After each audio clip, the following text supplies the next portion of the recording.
everybody, today we are going to start our next project where we are going to be doing magazine portraits.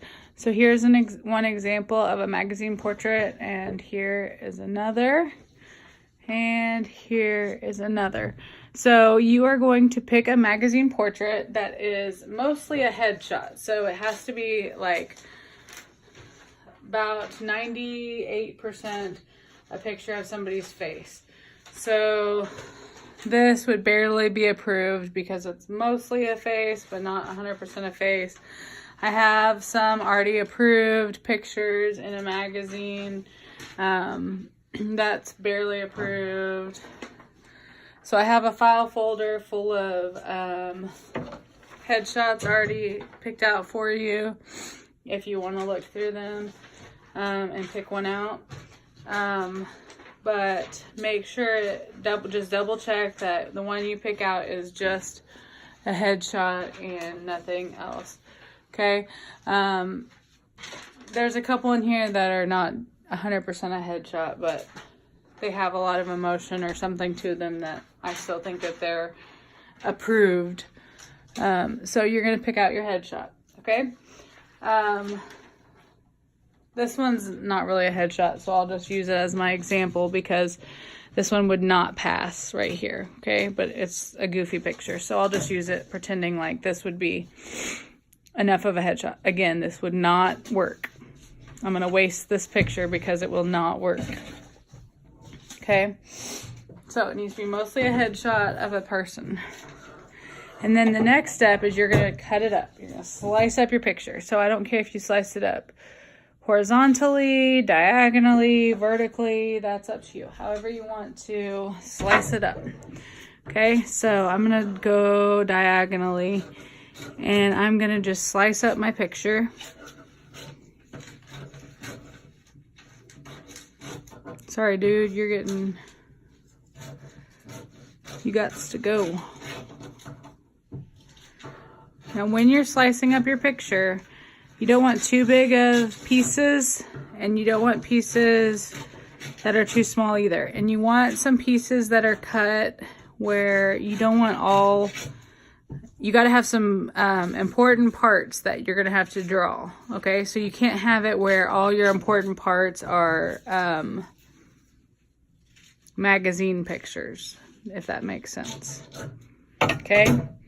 Then the next step is you're going to get your piece of paper, your blank piece of paper. So here's my blank piece of paper and your glue stick. And you are going to glue down every other piece. So before you do that, you need to lay them all out. So I'm going to lay out my picture like a puzzle. My hands are so cold and they look really dirty. I look like I have mechanic's hands because I was grouting. Black grout does not come out of hands easy. Come off of cuticles. My poor cuticles. Ooh, too bad I'm not a girly girl. If I was a girly girl, I could not have this job.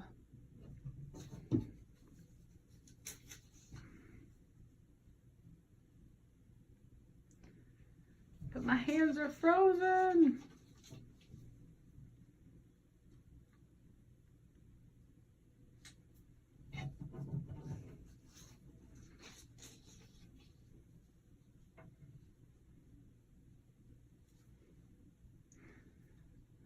Okay.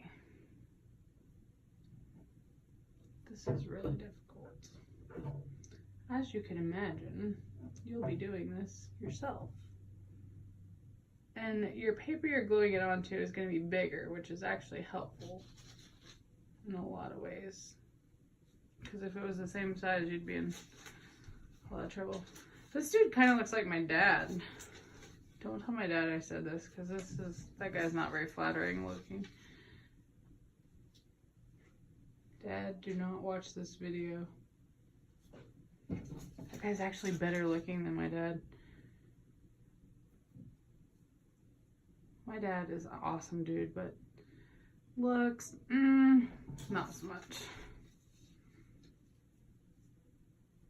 He even says, he's like, I'm an ugly dude, and I've been with some hot ladies. I don't know how I did it. Okay, we're off topic. Anyways, all right, so I got my pieces laid out.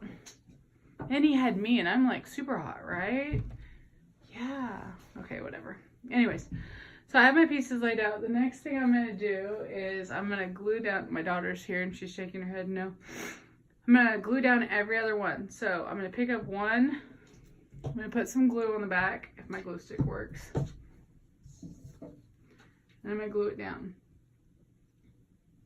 Now, this is really important that you keep these really close to each other, because otherwise, if I leave a big old honker gap in between, you're going to have a distorted picture. Your picture is going to look really weird. Like, you're going to have a guy with like a really long face, or like a really weird looking nose. His nose is going to be like 10 feet long. And that's happened before. I'm gonna admit, I've had some really weird pictures turned in, and I'll say, what happened there? And they'll say, oh, I left too big of a space. So you really have to be careful and leave your thing and make sure you glue down every other one, not every one. And that's happened too. Somebody's came and said, uh-oh, I glued down every one. What do I do? And I say, pick a different picture.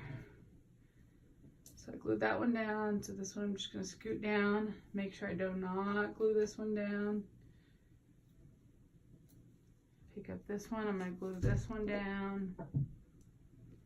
And it's kind of the luck of the draw which ones you're going to draw. Get it? Luck of the draw. Oh my goodness, I'm on fire today, aren't I? Because it's wherever you start gluing, it's every other one. So if it's the one that happens to be glued down, that's the one you're not drawing. And if it's the one that you happen to not glue down, that's the one you're drawing. Alright, so then when you get done with that, when you get done gluing every other one, this is actually pretty easy. It's kind of like a cheat. So then you're going to pick it up and you're going to draw what's on the strip. So instead of drawing a whole lot, you only have to draw a little bit. You're only drawing what's on the strip, and you're using the strip as the clue as to what you're drawing. So it's not like you have to freehand draw this. You look at the strip and you draw just a little bit at a time. And you also use the background to pick up where it left off. So I know the shoe connects right here and right here, and the shoe connects here and here. I know his forehead connects from here to here and here to here. So you're going to draw in what's missing. After you draw in what's missing on this one, then, and it's all drawn in perfect, then you're going to glue this strip to the back so I know how to grade it, because I don't know what his forehead looks like. I don't know that he has this mole right here unless you glue this strip to the back. If you're missing these strips, then you lose points, because I can't grade it correctly without these strips. Okay, so you have to have these strips glued onto the back. 100% you have to, otherwise you lose points. Okay, once you have this strip done, you glue it to the back, then you move on to the next strip. Leave these strips on until you're ready to do that section, because they will help you. 100% they'll help you with drawing it. Also, you need to shade. I don't care if you shade by shading with blending, or if you want to do a different alternate shading, like this one's hatching technique. You could do hatching technique, or if you want to do cross hatching or stippling or blending or whatever shading technique you want to do, that's fine, but you need to shade this as well. Okay, so your very best effort, you may work on it for 3 days in class.